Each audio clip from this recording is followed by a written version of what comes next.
Rebonjour encore une fois et bienvenue dans cette vidéo pour répondre aux questions d'un QCM de 40 questions.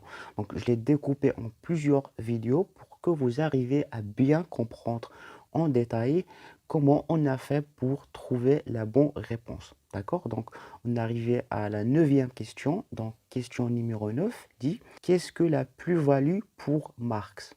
Donc, premier choix, la différence entre les valeurs marchandes et la valeur de la force de travail, le lien entre les profits et l'accumulation du capital, la course effrénée à la consommation ou bien la crise de surproduction. La bonne réponse, c'est la réponse A. Pour Marx, il a dit qu'il y a une plus-value, c'est-à-dire la différence entre la valeur marchande et la valeur de la force de travail. Marx a dit que le courant classique, la classe des bourgeois, exploite les classes des ouvriers. Il y a une très grande différence entre le travail fourni et la rémunération. D'accord? C'est ça la plus-value. Dixième question, laquelle ou lesquelles de ces propositions est ou sont de Keynes?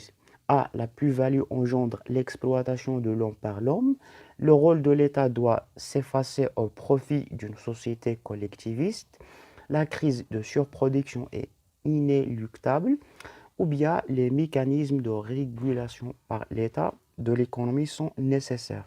Donc la bonne réponse, c'est les mécanismes de la régulation par l'État de l'économie sont nécessaires. Donc comme vous savez, Keynes favorise l'intervention de l'État. Donc il dit que l'État doit intervenir dans l'économie pour stimuler la demande effective. D'accord?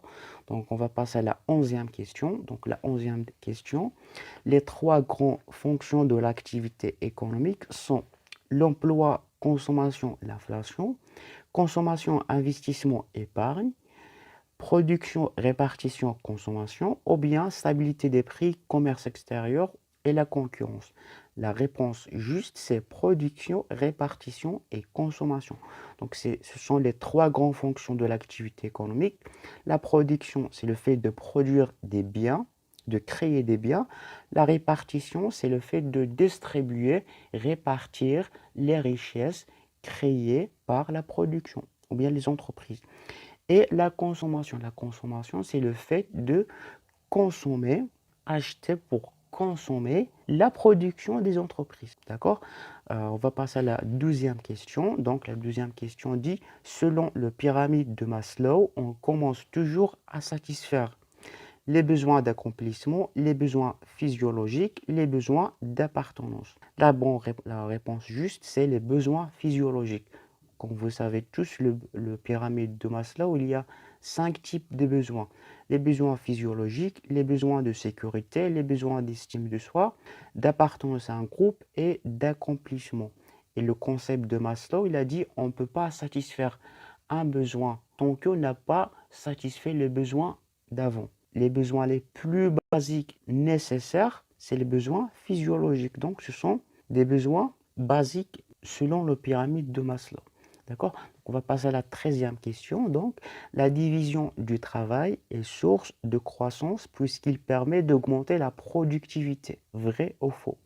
La réponse, c'est vrai. Donc, la division du travail a été proposée par Adam Smith. Donc, il a dit que il faut diviser le travail pour gagner du temps, améliorer la productivité. Parce que quand on divise le travail, chaque personne fait une seule tâche et il le répète plusieurs fois.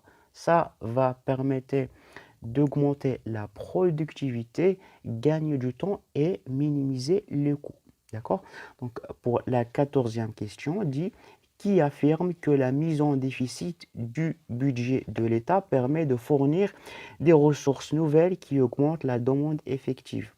Est-ce que c'est Smith, Ricardo, Keynes, Marx ou bien Walras? La bonne réponse, c'est Keynes. Donc, c'est Keynes qui a dit que même si le budget de l'État est en déficit, il faut toujours prévoir, il faut toujours dépenser. Même si le budget de l'État il est en déficit, il faut toujours dépenser de l'argent pour stimuler la demande effective. D'accord? La 15e question dit l'analyse de Adam Smith est microéconomique, vrai ou faux? Oui, l'analyse de Adam Smith est microéconomique parce que L'analyse de Adam Smith, c'est une analyse libérale du courant classique. Et les classiques, il analyse l'économie d'une manière micro. Il s'intéresse aux individus, aux entreprises et aux consommateurs. La 16e question dit, une entreprise qui fabrique des tables, son activité principale est classée dans secteur primaire, secteur secondaire ou bien secteur tertiaire. Donc voilà, une entreprise qui fabrique des tables, qu'est-ce qu'il fait? Il achète le bois pour produire des tables. Donc c'est un secteur secondaire. Un secteur secondaire, ça veut dire c'est un secteur des industries. Ça veut dire qu'il regroupe il regroupe toutes les entreprises qui achètent des matières premières pour produire des biens, des produits finaux. Secteur primaire, c'est regroupe toutes les entreprises qui font l'extraction des matières premières. Le secteur tertiaire, c'est un secteur qui regroupe toutes les entreprises qui font des services. Donc, c'est ça pour cette deuxième partie.